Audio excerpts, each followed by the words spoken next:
1.5 লাখ টাকা বিমান ভাড়া নেয়। এটা কি মানুষ? ওরা ওরা বিমান খালি যায়, সিট খালি যায়। ওরা কয় প্যাসেঞ্জার বোক, বিমান বোক। কি মানুষ এগুলো কি করে? কয় বিমান বোক। এগুলো মানুষ? ওরা সব জানোয়ারের থেকে খারাপ হয়ে গেছে গা। ওরা কোনো পদে বিসমিল্লাহির রহমানির রহিম। প্রিয় বন্ধুরা, আসসালামু আলাইকুম। আমি সোহাগ, সবাইকে স্বাগতম জানাচ্ছি। আজকে আমি এমন এক ভাইয়ের সাথে কথা বলবো, যিনি দীর্ঘদিন প্রবাসে অতি কষ্ট মাথার ঘাম পায়ে পেলে শুধুমাত্র পরিবার প্রিয়জনের মুখে হাসি ফুটাতে দিনরাত পরিশ্রম করে গেছেন। সে দীর্ঘ পরিশ্রম, তার কি ত্যাগ আর কি অর্জন, সেই সব নিয়ে কথা বলবো। চলুন কথা না বাড়িয়ে বাইরের কাছ থেকে বিস্তারিত জেনে নেই। আর হ্যাঁ, আমাদের আরও গল্প শুনতে, প্রবাসী ভাইদের কষ্ট একটু সার্থক করতে আপনার মূল্যবান লাইক, কমেন্ট, শেয়ার দিয়ে আমাদের সাথে থাকার অনুরোধ। তার গ্রাম বলিয়া, পোস্ট অফিস বলিয়া, থানা হাজীগঞ্জ, জেলা 2004-এ আমি কুয়েতে গেছি। ইনশাল্লাহ অনেক কষ্ট করছি, বিদেশে যাই অনেক পরিশ্রম করার জন্য, পরিশ্রম করি ইনশাল্লাহ সবার হইছি ইনশাল্লাহ, ভালো আছি মোটামুটি। বিদেশে ভাই অনেক কষ্ট, অনেক জার্নি। মানুষে মনে করে, ফ্যামিলিরা মনে করে আমরা টাকা কামাই কি করি, এত কষ্ট মানুষে করে, এটার অনেক বলার কোনো নাই, বলার কোনো আমগো অধিকার নাই। বাড়িতে প্রতি মাসে টাকা পাঠাইতে হয়, মানুষের দেনা দিতে হয়, আল্লাহর রাস্তা দেওয়ার জন্য, সব দিক দিয়ে হেল্প করার জন্য চেষ্টা করি ইনশাল্লাহ। আরও ভালো আছি ইনশাল্লাহ।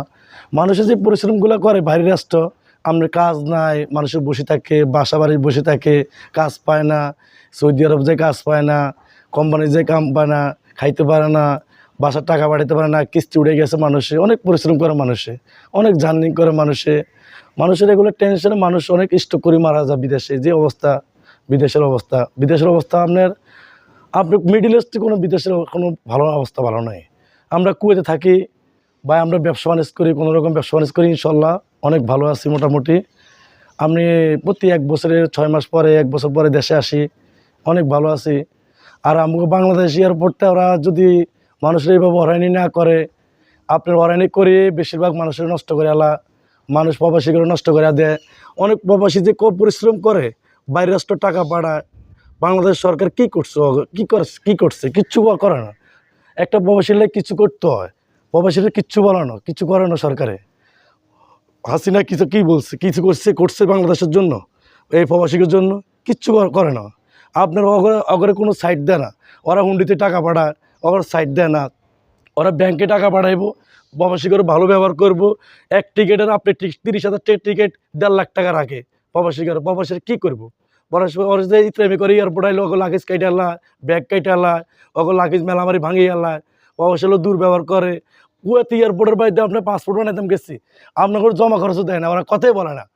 এরা যে জমিদার, বাংলাদেশের মানুষ যে জমিদার ওই দেশে যায়, আপনার এমবিসিতে যায়, ও পাসপোর্ট বানাইতাম দিছি, কয়েক মাস দেরি হইব, 2 মাস দেরি হইব, সিরিয়াল মানুষ গাড়ি থাকে, মানুষের পাসপোর্ট বানাইতে দিতেছে না। মানুষের অনেক কষ্ট পায়, মনে অনেক কষ্ট যায়।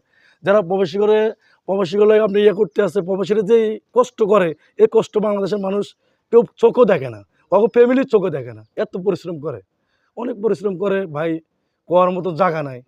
অনেক ফ্যামিলি অসুস্থ, বিদেশ দেখে না, মারে বাপ মারা গেছে, মারে দেখে না, ভাই মারা গেছে, বাইরে দেখে না, বিদেশটা 4 বছর 6 বছর 8 বছর পরে আসে দেশে, আসলে এয়ারপোর্ট ঝামেলা পড়ে, ওগুলো কবে আসছেন, কেমনে আসছেন, কি বিষা, কত ঝামেলা করে এয়ারপোর্টের মধ্যে।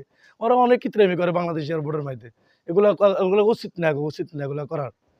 আপনার একটা প্রবাসীর কুয়েতে আমরা যে সময় গেছি 2004-এ গেছি, 25,000 টাকা আপনার বিমান ভাড়া। এই বিমান ভাড়া 1.5 লাখ টাকা বিমান ভাড়া নেয়। এটা কি মানুষ? ওরা বিমান খালি যায়, সিট খালি যায়, ওরা কয় প্যাসেঞ্জার বোক, বিমান বোক। কি মানুষ এগুলো কি করে? কয় বিমান বোক। এগুলো মানুষ? ওরা সব জানোয়ারের থেকে খারাপ হয়ে গেছে গা। ওরা কোনো পদত্যাগ করে না, তো আপনার সরকারের কোনো এগুলো মাথা ঘামা না, বুঝছেন? প্রবাসী লোক কোনো মাথা ঘামানো সরকার যদি প্রবাসী লোক মাথা ঘামাইতো, তো বাংলাদেশ আরো ডবল থাকতো। আমাদের আরও গল্প শুনতে, প্রবাসী ভাইদের কষ্ট একটু সার্থক করতে আপনার মূল্যবান লাইক, কমেন্ট, শেয়ার দিয়ে আমাদের সাথে থাকার অনুরোধ জানাচ্ছি।